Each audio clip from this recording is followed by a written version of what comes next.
Student dream class के channel पे आपका स्वागत है। ओके, जैसा कि अब तक आपने मेरी पिछले वीडियो में देखा होगा तो मैंने आपको फंक्शन के बारे में डिटेल में समझाया होगा। अब फंक्शंस के दो टाइप हैं, जैसे कि इनबिल्ट सिस्टम के लाइब्रेरी फंक्शन और सेकेंड यूडीएफ फंक्शन है। जो हमारे इनबिल्ट सिस्टम के लाइब्रेरी फंक्शंस थे वो मैंने आपको पिछली वीडियो में समझा दिए। ओके, अब जो सेकेंड पार्ट है यूडीएफ में यूजर डिफाइंड फंक्शंस, वो क्या होता है, उसको किस तरह क्रिएट करेंगे, वो मैं आपको आज की वीडियो में समझाऊंगा। ओके, तो आज की वीडियो को मेरी आप अंत तक देखिए तो आपको अच्छे से पता चलेगा कि फंक्शंस को यूज किस तरह करना है। ओके, और एक इंपॉर्टेंट थिंग्स कि फंक्शंस बहुत इंपॉर्टेंट है, ना कि सिर्फ सी लैंग्वेज के पॉइंट ऑफ व्यू से। आगे आने वाली प्रोग्रामिंग लैंग्वेज है जैसे कि C++ है, जावा है, PHP है, पाइथन है, जो जितनी भी प्रोग्रामिंग लैंग्वेज है सारी प्रोग्रामिंग लैंग्वेज में सी के कॉन्सेप्ट डिराइव्ड हो रहे हैं। मतलब C++ सी लैंग्वेज के सारे कॉन्सेप्ट डिराइव्ड कर रही है, जावा C++ के सारे कॉन्सेप्ट डिराइव्ड कर रही है। तो सी लैंग्वेज इसलिए इंपॉर्टेंट है क्योंकि उसके सारे जो भी कॉन्सेप्ट है हर एक प्रोग्रामिंग लैंग्वेज को डिराइव्ड कर रही है। ओके, तो चलिए मैं आज की वीडियो में आपको यूडीएफ क्या है उसको समझाता हूँ। यूजर डिफाइंड फंक्शंस आप किसको कह सकते हैं? You can also create functions as per you need. आप खुद के फंक्शन क्रिएट कर सकते हैं आपकी आवश्यकता, आपकी जरूरत के प्रमाण से। Okay, such functions created by the user known as a user defined functions. उन फंक्शन को जो फंक्शंस यूजर क्रिएट कर रहे हैं उस फंक्शन को आप यूडीएफ यूजर डिफाइंड फंक्शन कर सकते हैं। Okay, user defined functions UDF. अगर आपको कोई पूछ रहा है व्हाट इज अ यूडीएफ तो आपको उस समय कंफ्यूज ना होना है। ओके, कई यूजर जो होते हैं वो कंफ्यूज हो जाते हैं कि यूडीएफ क्या होता है, हमने तो यूजर डिफाइंड फंक्शन ही पढ़ा है। लेकिन यूजर डिफाइंड फंक्शन को आप यूडीएफ का एब्रीविएशन कह सकते हैं, उसका शॉर्ट नेम है। Okay, how user defined functions work. अब आपके जो यूजर डिफाइंड फंक्शंस है वो किस तरह वर्क करते हैं। ओके, तो यहाँ पे मैंने एक बेसिक सिंटेक्स रिप्रेजेंट की है। आपको जो बेसिक उसकी हेडर लाइब्रेरी है वो इंक्लूड करनी है, जैसे कि studio.h, conio.h। उसके बाद यहाँ पे आपको फंक्शन को डिफाइन करना है। अब जनरली फंक्शंस के यूडीएफ के 3 पार्ट होते हैं। ओके, 3 पार्ट में क्या होता है कि एक तो फंक्शन को आप डिक्लेयर कर रहे हो मतलब डिक्लेरेशन पार्ट, सेकेंड फंक्शन को डिफाइन करना मतलब डेफिनेशन पार्ट, और थर्ड है फंक्शन को कॉल करना मतलब कॉलिंग पार्ट। ओके, मैं आपको बता देता हूँ नोटपैड में अच्छी तरह से कि जो भी यूडीएफ हो गया आपके कितने पार्ट हो सकते हैं। कि फंक्शन को पहले आपको डिक्लेयर करना पड़ता है मतलब डिक्लेरेशन पार्ट,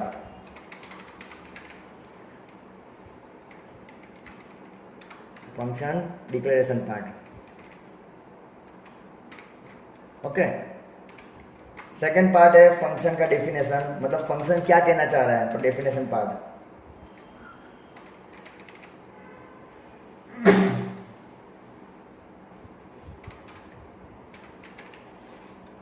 और थर्ड है कॉलिंग पार्ट। ओके, अब फंक्शन डिक्लेरेशन पार्ट में सिर्फ आपको फंक्शन को डिक्लेयर ही करना है, मतलब वो फंक्शन क्या कहना चाह रहा है उसका बिहेवियर, उसकी बॉडी नहीं बनानी है। जैसे कि void show या फिर void मैसेज। ओके, इस फंक्शन को हमने डिक्लेयर कर दिया लेकिन वो फंक्शन क्या मैसेज प्रिंट करना चाह रहा है, उस फंक्शन का बिहेवियर क्या है, उसका वर्क क्या है, वो हमने कोई डिफाइन नहीं किया, तो आप उसको फंक्शन डिक्लेरेशन पार्ट कह सकते हैं। ओके, मैं अभी आपको थोड़ी देर में बताऊंगा कि फंक्शन को डिफाइन डिक्लेयर करने के पहले उसकी सिंटेक्स क्या है। ओके, अब हमने यहाँ पे डिक्लेयर कर दिया, अब डेफिनेशन पार्ट में हमको लिखना है कि वो फंक्शन क्या कहना चाह रहा है, उसका वर्क क्या है, वो क्या करेगा। ओके, तो वर्ड मैसेज, उसके अंदर आप कर्ली ब्रैकेट मतलब उसकी बॉडी बनाइए, बॉडी में लिखिए print f welcome to dream class. Okay, ये मैसेज। ओके, अब जब तक आप इस फंक्शन को कॉल नहीं करेंगे, कॉल करना मतलब बुलाना, आप सपोज कि भाई फंक्शन को मैं सिंपली अगर आपको प्रैक्टिकली रियल लाइफ इम्प्लीमेंट में समझाऊँ तो जैसे कि आपके पास कॉन्टेक्ट लिस्ट है मोबाइल में। अब कॉन्टेक्ट लिस्ट में आप नंबर ऑफ पर्सन के नंबर सेव है, आप कोई भी एक स्पेसिफिक पर्सन को कॉल करना चाहिए। ओके, तो जैसे कि मैं बोल रहा हूँ कि आपको कॉल करना है अजय को। ओके, तो अजय वाले बंदे को कॉल करने के लिए आपको क्या करना पड़ेगा, पहले कॉन्टेक्ट लिस्ट सर्च करनी पड़ेगी। ओके, कॉन्टेक्ट लिस्ट में अजय आप प्रेस करेंगे, मतलब AJ। ओके, तो उस कॉन्टेक्ट लिस्ट में आपको अजय वाला जो भी आपको कॉल करना, तो सर्च करने के बाद उस कॉल बटन पे प्रेस जब तक नहीं करेंगे तब तक वो कॉल ऑटोमेटिकली नहीं लग जाएगा। अब कुछ इस तरह रिप्लाई करते हैं कि सर हमारे पास रिसेंट डायल में भी नंबर है, हो तो ओके, रिसेंट डायल चीज अलग है। रिसेंट डायल में क्या होता है कि उस आपको ऑलरेडी आपने उस कॉल कर दिया है, उस बंदे को आपने कॉल कर दिया, मतलब उसको रीयूज कर रहे हैं। ओके, रीयूज करना भी एक फंक्शन का पार्ट ही है, क्योंकि फंक्शन का जो सबसे इंपॉर्टेंट पार्ट है UDF की reusable of the code. Okay, मतलब आपने एक बार यहाँ पे जैसे कि फंक्शन बना दिया है, मतलब एक बार कॉन्टेक्ट नंबर सेव कर लिए, कॉन्टेक्ट नंबर सेव कर लिए, तो कॉन्टेक्ट नंबर सेव करने का आपको एडवांटेज क्या है कि आपको वो डायल पेड की स्क्रीन पे बार बार उसके नंबर डायल नहीं करने पड़ेंगे। भले उसको आपके नाम नंबर आपको इजीली रिमेंबर हो या ना हो, लेकिन आपको रिमेंबर डायल तो करना पड़ रहा है ना। ओके, आपको उस नंबर को बार बार डायल ना करना पड़े, तो आपने एक कॉन्टेक्ट बना दिया और उस नेम को सेव कर दिया। फिर कॉन्टेक्ट लिस्ट में जाके जब भी उसको आपके रिक्वायरमेंट है कॉल करना हो, तो आप सिंपल जाके कॉल कर रहे हैं। तो आपने ये किया, ये आपने उस बंदे का नाम लिख दिया। ओके, अब वो बंदे का नंबर क्या है, स्पेसिफिक पर्सन का नंबर क्या है, वो आपने आप स्टोर कर दिया। अब उस बंदे को ऑटोमेटिक कॉल तो नहीं लगने वाला है, उसको हमें कॉल करना पड़ेगा। तो कॉल करने के लिए आपको सिंपल क्या यूज करना है, फंक्शन का नाम, उसकी हमें रिटर्न टाइप यूज नहीं करनी है, जो भी हो इंटीजर या वर्ड। ओके, सिंपल में क्या करोगे, MSC। अब जैसे ही मैं MSC वाला फंक्शन कॉल कर रहा हूं, तो ये सीधा जंप करेगा इस वाले पोर्शन पे, क्यों, रिलेटेड मैच का हो रहा है वेब फंक्शन के, क्योंकि जरूरी नहीं है कि हमारे प्रोग्राम में, C के प्रोग्राम में एक ही फंक्शन हो। ओके, क्योंकि ऐसा मैंने आपको कहा है कि every C program is a collection of functions. Okay, functions मतलब एक से ज्यादा फंक्शंस भी हो सकते हैं, 2, 3, 5, जो भी आपकी रिक्वायरमेंट हो, आप functions, number of function create कर सकते हो। तो जैसे ये मैं MSC वाला फंक्शन कॉल कर रहा हूँ, ये सीधा जंप करेगा कंपाइलर यहाँ पे जंप करने के बाद, मतलब इस ब्लॉक के अंदर जो भी कोड होगा, जितने भी नंबर ऑफ लाइन का कोड होगा, 1 लाइन, 2 लाइन, 3 लाइन, उस लाइन को वो एग्जीक्यूट करेगा, मतलब कंपाइल करेगा। एग्जीक्यूट करने के बाद ये क्या करेगा कि जहां से ये कॉल हुआ है, कहां से कॉल हुआ था, यहां से, तो वहीं पे रिटर्न करेगा। सीधा एक सिंपल एग्जांपल लेना कि आप सुबह घर से निकल रहे हो ऑफिस के लिए। ओके, अब आप सुबह घर से निकल रहे हो ऑफिस के लिए, ऑफिस का वर्क कंप्लीट होने के बाद आप जहां से निकले थे घर के लिए, आप वहीं पे रिटर्न चले जाओगे घर पे। मतलब ये वर्डमैन वाले फंक्शन में ये कॉल हो रहा है वर्डमैन से, तो इसका काम जो भी कंप्लीट होगा उसको कंप्लीट करने के बाद आपको ये वर्डमैन में ही रिटर्न करेगा। ओके, वर्डमैन में जाने के बाद आप क्या, जो भी लाइन लिखी होगी, जैसे कि प्रिंटफ में मैंने हेलो लिख रहा हूं यहाँ पे,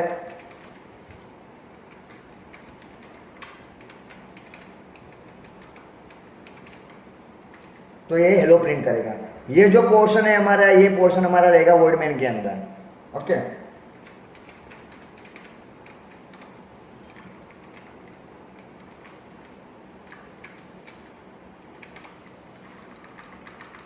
फंक्शन को भी आप वर्डमैन के अंदर, ये जो फंक्शन का डिक्लेरेशन पार्ट रहेगा वो आपका वर्डमैन के ऊपर, अबव द वर्डमैन। ओके, तो चलिए मैं आपको थोड़ा उसको अच्छे से रिप्रेजेंट करके उसका प्रैक्टिकल एग्जांपल बताता हूँ।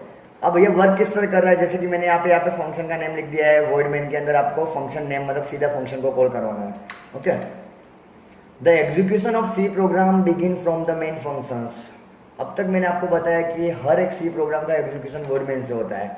When the compiler encounter function name, जब भी कंपाइलर आपके फंक्शन के नेम को एनकाउंटर मतलब उसको कॉल करेगा, control of the program jump to void function name, मतलब आपका प्रोग्राम कहाँ जंप करेगा, सीधा आपका जहाँ फंक्शन डिफाइन हुआ है, फंक्शन आपका बना है वहां पे। Okay, and the compiler start execution the code inside function name. जैसा कि मैंने आपको समझाया, सीधा फंक्शन के नेम पे जंप करने के बाद कंपाइलर क्या करेगा, उस फंक्शन के अंदर जितना भी कोड लिखा होगा, 2 लाइन का, 5 लाइन का, 10 लाइन का, उस कोड को वो एग्जीक्यूट करना स्टार्ट कर देगा compiler. Okay, the control of the program jumps back to the main functions once code inside the function definition executed.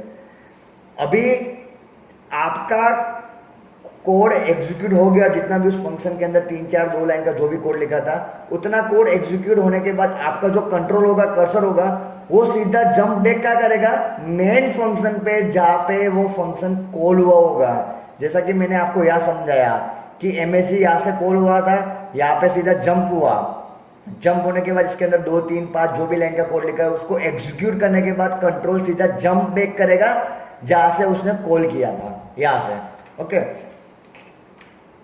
यहाँ पे मैं आपको थोड़ा अच्छे से रिप्रेजेंट कर रहा हूँ कि भाई थियरी के पॉइंट ऑफ व्यू से उसका कर्सर कहाँ मूव हो रहा है। यहाँ पे देखिए, यहाँ पे फंक्शन नेम पे वो सीधा कॉल हो रहा है, फंक्शन के नेम पे जा रहा है, फंक्शन के नेम पे जाने के बाद इसके अंदर जो भी लाइन का कोड हो रहा है वो कोड को एग्जीक्यूट करने के बाद वापस वो जंप बैक हो रहा है जहां से उसने कॉल किया था।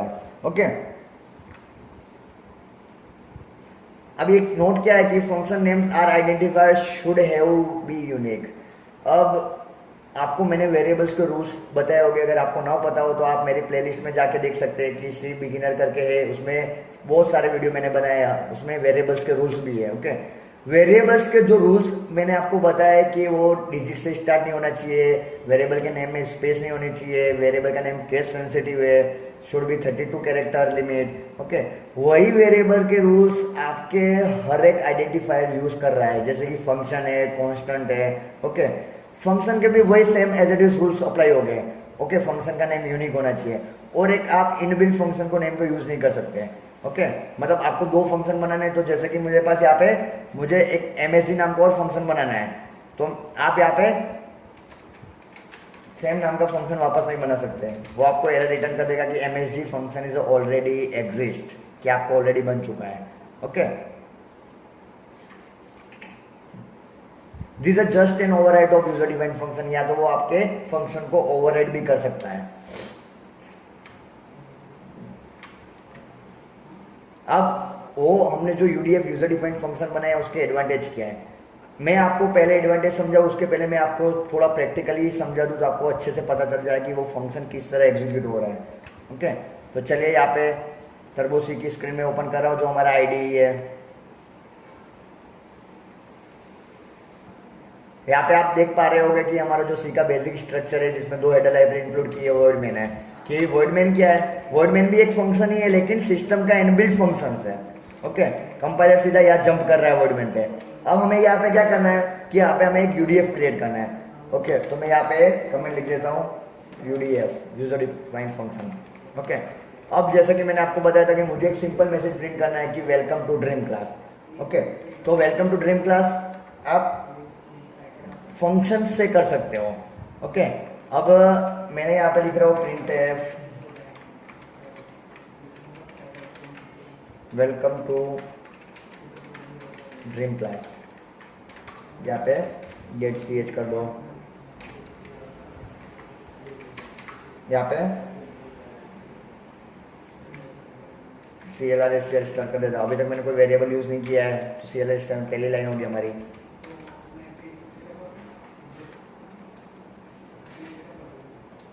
अब इस प्रोग्राम को हम रन करेंगे तो हमारा आउटपुट क्या आएगा, welcome to dream class. Okay, देख सकते हो आप सिंपल स्टेटमेंट प्रिंट किया है। अब जैसा कि मैं यूँ कहना क्या चाह रहा हूँ कि मुझे वेलकम टू ड्रीम क्लास को डायरेक्टली प्रिंट नहीं करना है, या फिर आपको उसको वापस रीयूज भी करना हो तो आप क्या करोगे, यही से करके कॉपी पेस्ट या फिर वापस दोबारा लिख सकते हो प्रिंट है वेलकम टू ड्रीम क्लास। अभी मुझे उसको एक UDF यूजर डिफाइंड फंक्शन के रूप में प्रिंट करना है। ओके, तो आपको क्या करना है, सबसे पहले यहाँ पे फंक्शन डिक्लेयर कर देना है कि आप किस टाइप का फंक्शन बनाना चाह रहे हो। तो मैं यहाँ पे लिख देता हूँ void MSG, मतलब ये आपका हो गया डिक्लेरेशन पार्ट। तो यहाँ पे आप लिख सकते हो function declare. Okay, declaration part हो गया। अब आपका जो बॉडी पार्ट था फंक्शन की बॉडी को, उसको आपको डिफाइन करना पड़ेगा। मतलब मुझे ये रखना था फंक्शन की बॉडी में कि जब भी मैं फंक्शन कॉल करूँ तो मेरा ये सीधा welcome to dream class print होना चाहिए। तो मैं इसको क्या करता हूँ, इस लाइन को डिलीट करके, चाहे आप वर्डमैन के ऊपर रखें या वर्डमैन के बाहर रखें, ओके, इस फंक्शन को मैं, इस स्टेटमेंट को मैं void MSG उस फंक्शन के अंदर सराउंडेड कर देता हूँ ब्लॉक ऑफ कोड में। एक चीज आपको हमेशा यह याद रखनी है कि आपने फंक्शन जिस नाम से डिक्लेयर किया है, यहाँ पे किस नाम से डिक्लेयर किया आपने, MSG, मतलब वो फंक्शन डिक्लेयर कर दिया, उसकी बॉडी नहीं बनाई है। ओके, अब सेमीकोलन एट द एंड है क्योंकि मैंने अगर फंक्शन को स्टार्ट करा तो कर्ली ब्रैकेट आना चाहिए। ओके, तो मेरी उसकी बॉडी नहीं है तो सेमीकोलन में टर्मिनेट कर रहा हूँ, मतलब उसमें क्या होना चाह रहा हूँ हमें पता नहीं अब तक। जिस नाम से डिक्लेयर किया MSG उसी नाम की आपको बॉडी बनानी पड़ेगी MSG। अगर यहाँ पे आप कुछ और नाम लिख दे रहे हो तो वो आपको प्रोवाइड कर देगा, यही आपको MESS या तो यहाँ पे लिखना पड़ेगा। मतलब जो नाम डिक्लेयर के टाइम पे यूज किया है वही आपको डिफाइन भी करना है। तो आप यहाँ पे लिख सकते हो कि फंक्शन डेफिनेशन पार्ट या फंक्शन डिफाइन। अब फंक्शन को डिक्लेयर कर दिया, फंक्शन को डिफाइन कर दिया। अब इस प्रोग्राम को आप रन करोगे तो आपका आउटपुट कुछ नहीं आएगा, आप देख सकते हो ब्लैंक स्क्रीन। जैसे कि मैंने आपको समझाया था कि आप आपके कॉन्टेक्ट लिस्ट में जा रहे हो, उस बंदे का नंबर सर्च कर रहे हो, सर्च करने के बाद आपको वो नंबर मिल गया, लेकिन आप जब तक उसके कॉल बटन पर प्रेस नहीं करोगे वो तो ऑटोमेटिक कॉल नहीं होगा। ओके, तो मेरे को ये क्या करना पड़ेगा, जिस नाम से आपने फंक्शन बनाया MSG वो आपको कॉल करना पड़ेगा। तो मुझे यहाँ चाहिए था। ओके, तो सीधा मेरा वॉइड मेन का पार्ट जो एज इट इज रेडी उसके अंदर मैं उसको कॉल कर देता हूँ MSG। Okay, semicolon. अब आप देख सकते हो कि आपका output welcome to dream class आ रहा है। ओके, अब आप यूँ चाहते हैं कि मुझे यही मैसेज वापस दोबारा प्रिंट करना है, तो आप क्या करें, फिर MSG फंक्शन को कॉल कर दीजिए। देखो statement same as it is हो उसने बाजू की लाइन में प्रिंट कर दिया है। फिर MSG प्रिंट करिए तो 3 बार प्रिंट करिए। ये आपका डुप्लीकेट नहीं आ रहा, आप ये सोचो डुप्लीकेट आ रहा है, CLR SCR यूज किया है तो भी आपने नंबर ऑफ टाइम उस फंक्शन को कॉल किया है, मतलब वो 1 2 3 मतलब 3 बार उस फंक्शन के अंदर जा रहा है, उसके अंदर जो भी स्टेटमेंट लिखे उसको एग्जीक्यूट कर रहा है। ओके, अब मैं सिंपली एक बार उस फंक्शन को लिख रहा हूँ और कॉल कर रहा हूँ तो मेरा आउटपुट जो भी था। ओके, अब यार उसके पहले मैं एक लाइन लिख देता हूँ कि printf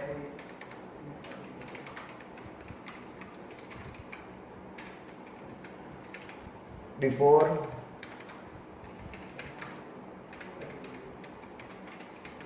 function call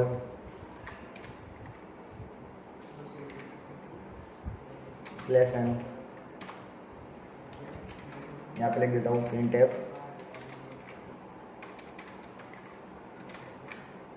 /n after function call.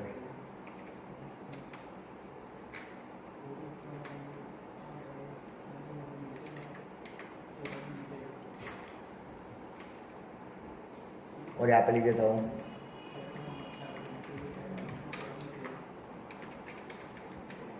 printf inside function।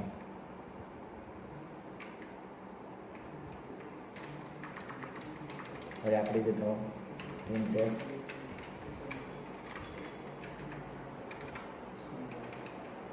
outside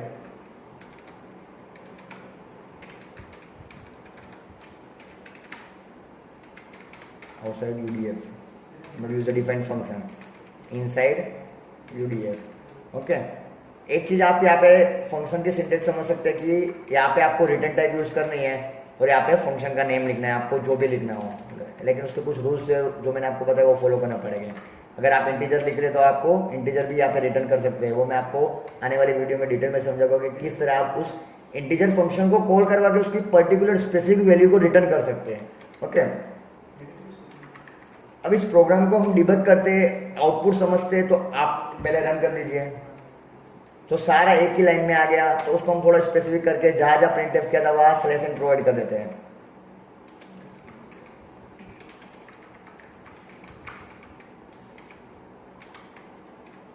तो देखिए आपके पास 5 लाइन का कोड है जो आपको आउटपुट में 5 लाइन का आउटपुट आ रहा है। वो आउटपुट किस तरह से आ रहा है वो मैं आपको एक्सप्लेन करता हूँ अभी अच्छे से, कि मैंने फंक्शन को कॉल करवाया है। ओके, और फंक्शन के कॉल के पहले मैंने एक स्टेटमेंट लिखा है और फंक्शन के कॉल के बाद भी मैंने एक स्टेटमेंट लिखा है, और जहाँ फंक्शन कॉल हो रहा है उसके अंदर भी मैंने एक लाइन का स्टेटमेंट लिखा है। ओके, तो आप देख सकते हैं कि यहाँ पे पहले मेरा आउटपुट क्या आ रहा है, बिफोर फंक्शन कॉल। ओके, तो चलो जैसे कि कंपाइलर कंपाइलिंग स्टार्ट करता है तो वो फर्स्ट ऑफ ऑल हमारी हेडर लाइब्रेरी को इंक्लूड कर देता है। उसके बाद उसने यहाँ पे क्या देखा कि वो फंक्शन डिक्लेयर किया है। मतलब कंपाइलर का काम है वो सीधा वर्डमेन वाले हमारे जो इनबिल्ट फंक्शन है वहाँ सीधा जंप करता है। ओके, स्क्रीन क्लियर मिल चुकी है, मतलब जो भी हमारा गार्बेज कोड होगा उसको क्लियर कर देगा। उसके बाद वर्डमेन में आने के बाद उसको पहली लाइन क्या मिल रही है, print F before function call. तो आप आउटपुट में देख सकते हैं यहाँ पे हमारे बिफोर फंक्शन कॉल, ये हमारी फर्स्ट लाइन आउटपुट है। ओके, उसके बाद उसने क्या किया है की मैसेज। अब MSG मतलब ये एक फंक्शन कॉल हुआ है। ओके, जैसे कि हमने कंपाइलर क्या देखेगा यहाँ पे कि मैसेज नाम का फंक्शन होना चाहिए पूरे प्रोग्राम में जो कॉल करेगा। तो मैसेज नाम का फंक्शन कॉल करने के पहले वो देखेगा कि वो डिफाइन होना चाहिए। ओके, तो डिक्लेयर हुआ है और डिफाइन होना चाहिए। ओके, तो वो सीधा इस ब्लॉक में आ जाएगा, इस वाले ब्लॉक में आ जाएगा पर्टिकुलर void MSG। तो इस वाले ब्लॉक में आएगा। तो इस वाले ब्लॉक में आने के बाद उसमें क्या लिखा है, printf inside UDF फंक्शन। तो हमारे आउटपुट में देखिए इनसाइड UDF फंक्शन आउटपुट आ रहा है। ओके, हमारे कंसोल पे है। उसके बाद क्या है, ए लाइन उसने प्रिंट कर दी। उसके बाद नेक्स्ट लाइन क्या है, printf welcome to dream class, मतलब स्लेश एन मतलब न्यू लाइन में वो welcome to dream class print करेगा। देखो थर्ड लाइन में आउटपुट ये आ रहा है। ओके, अब फंक्शन,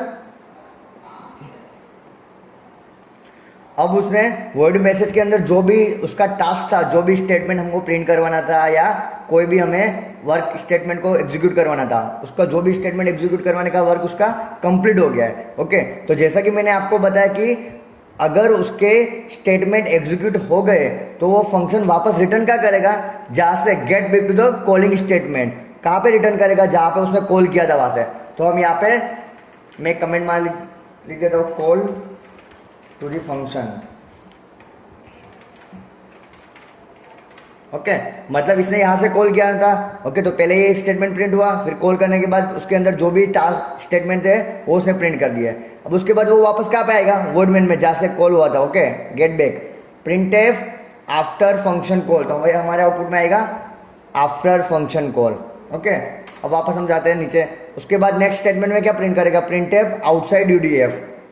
तो देखिए आउटपुट में लिख रहा है आउटसाइड UDF। ओके, अब आप ये सोच रहे हो कि ये वर्क किस तरह कर रहा है, तो मैंने आपको बताया कि जो C लैंग्वेज का कंपाइलर वो क्या वर्क किस तरह वर्क करता है, वो अपने स्टेटमेंट को लाइन बाय लाइन एग्जीक्यूट करवाने का काम करता है। मतलब पहले फर्स्ट लाइन एग्जीक्यूट हो रही है, फिर सेकेंड लाइन, फिर थर्ड लाइन। ओके, अब जो हमारा फंक्शन है उसका रोल क्या है, मुझे line by line work execute ना करवाना, तो फंक्शन का रोल क्या है कि वो आपके स्टेटमेंट को एक जंपिंग का काम करवा रहा है। ओके, तो सीधा वो आपके ब्लॉक को जहाँ पे उसका फंक्शन डिफाइन होगा सीधा जंप करवाएगा पर्टिकुलर ब्लॉक पे, उसका काम वही है। ओके, फिर वापस रिटर्न कर देगा वहाँ पे जहाँ से कॉल हुआ था। ओके, तो उसके बाद गेट स्टेज मतलब जो भी हमारा आउटपुट आ रहा है वो पूरा डिस्प्ले करेगा स्क्रीन पे। तो ये हमारा सिंपल फंक्शन का डिक्लेयर किस तरह करना है, उसको कॉल किस तरह करना है, उसको डिफाइन किस तरह करना था, ये उसका एक सिंपल एग्जाम्पल था। ओके, तो आने वाले वीडियो में मैं आपको ये बताऊंगा कि फंक्शन के आप अंदर किस तरह अलग अलग पैरामीटर पास कर सकते हैं। जैसे कि मुझे 2 नंबर का एडिशन करना है तो मुझे उस फंक्शन के अंदर 2 पैरामीटर पास करने पड़ेंगे, जिसको आप आर्ग्यूमेंट भी कह सकते हो। ओके, तो अगर आपको मेरी वीडियो पसंद आई है तो आप वीडियो को लाइक करिए, शेयर करिए और सब्सक्राइब करना ना भूलें। ओके, धन्यवाद।